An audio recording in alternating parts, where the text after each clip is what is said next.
Good afternoon. My name's Henry Holland, and I'm a literary translator from Hamburg and a staff writer and translator for the online magazine Nietzsche POParts.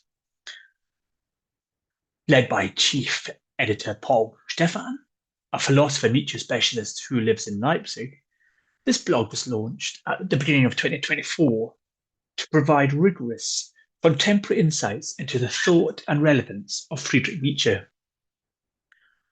Almost weekly, for over 2 years, we've published open access essays, aphorisms, and other standpoints by leading scholars and cultural critics.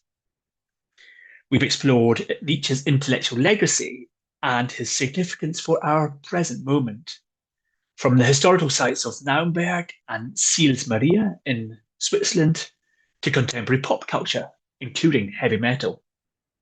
From his complex relationship with Richard and Cosima Wagner to artificial intelligence, from particular and even political polarization to the future of Europe. Until now, we focused mainly on our German edition. But Nietzsche is far more than merely a German thinker. He's a European thinker, a global thinker, and his questions about authenticity, culture, the death of God and what might follow it, and power are more urgent than ever. It's time to bring our work to an international audience. We want to fund substantially more human translations of our quality content than has been possible to date. Attentive human translations of work about Nietzsche are needed more than ever. We've already translated more than half our archive into English. Yet because of what was until now a strictly limited translation budget, we felt a need to use AI as a stopgap solution to at least get our quality German writing out into the Anglosphere. The result? Serviceable but soulless. Generally accurate but tonally flat. Occasionally even tone deaf. Lacking nuance. And Nietzsche, of all philosophers, cannot be flattened. Because we need to devote our principal annual budget to commissioning and editing new articles, we've started a crowdfunding campaign on Start Next, devoted exclusively to funding human translations. We're using this venue until July 10th of this year to finance several new translation commissions. And which is why we're appealing to you. Support us and share this link with friends, family, and colleagues.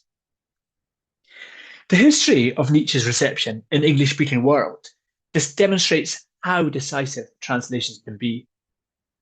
Following earliest translations in the USA from the mid-1890s, it was the monumental mid-20th century work of translators like Walter Kaufmann, especially in The Gay Science and Thus Spoke Zarathustra, that transported Nietzsche to literally hundreds of thousands of new readers and reshaped his reputation.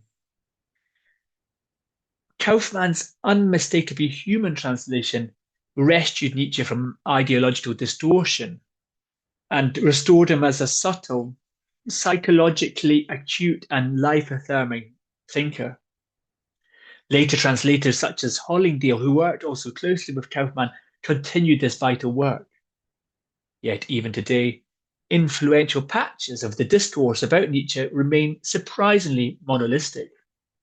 Several key figures in German language Nietzsche scholarship have not been translated into English at all, or only in isolated publications. Pop art intends to play its part in changing this.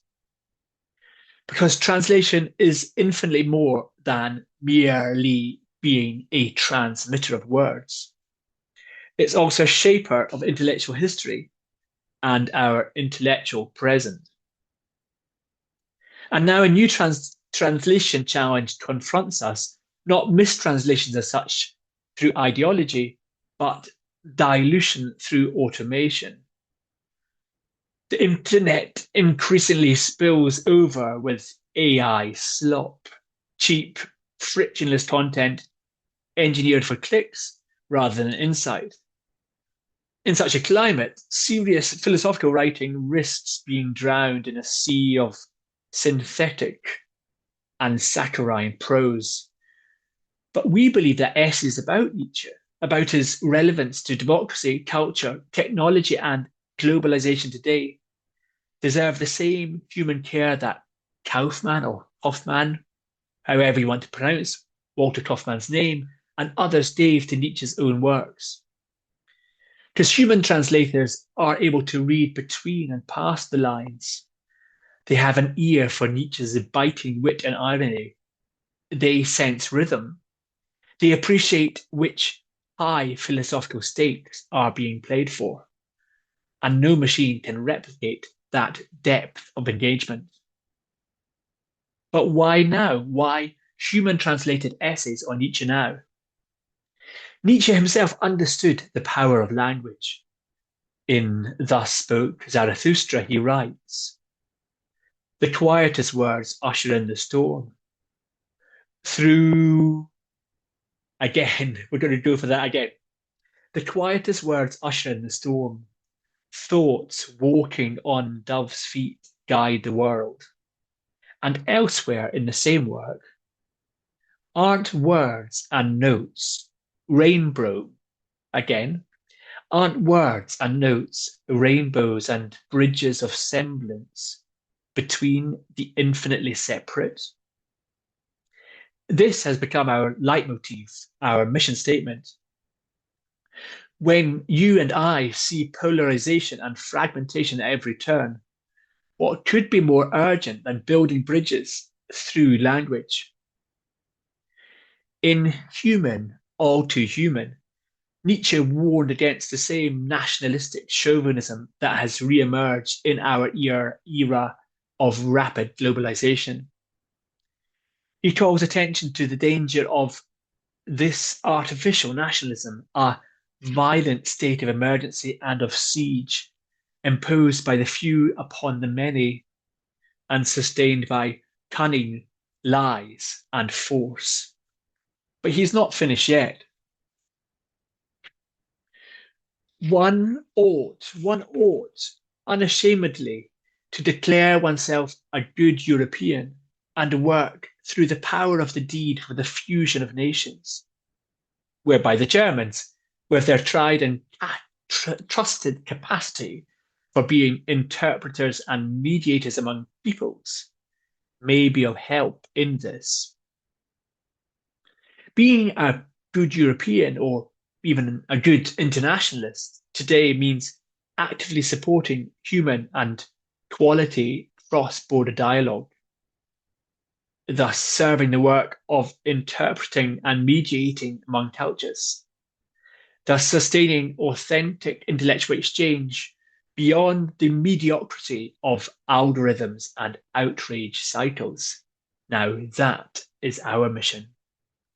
And what we're asking you. Professional literary translating conducted to top scholarly standards is painstaking. It requires work that is linguistically top-notch, philosophically informed, and stylistically precise. Fees for such work must be fair and generally conform to union standards for highly skilled, self-employed workers. We want our English editions to match the intellectual and literary prowess of our German originals, and that means paying our translators properly.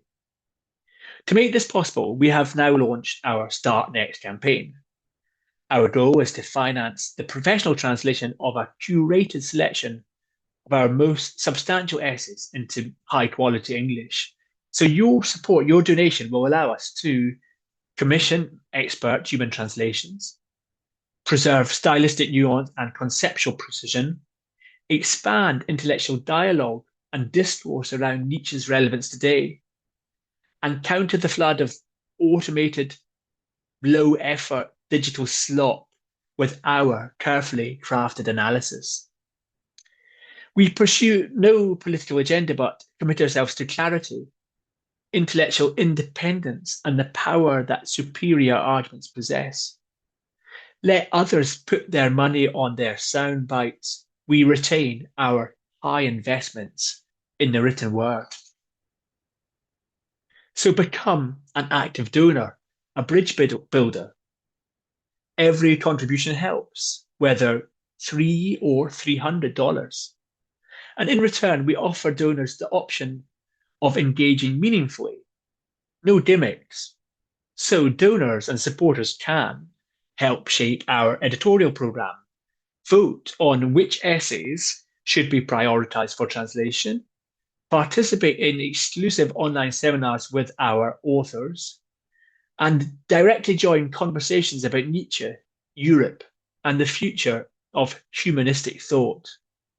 So support this project and become a good European in Nietzsche's sense of the world, an interpreter and deal broker between cultures, a builder of rainbows of semblance. Help us prove that serious ideas, carefully translated by human minds, still matter. So create that bridge, create that rainbow, and make that donation. Thank you for your attention and for your support.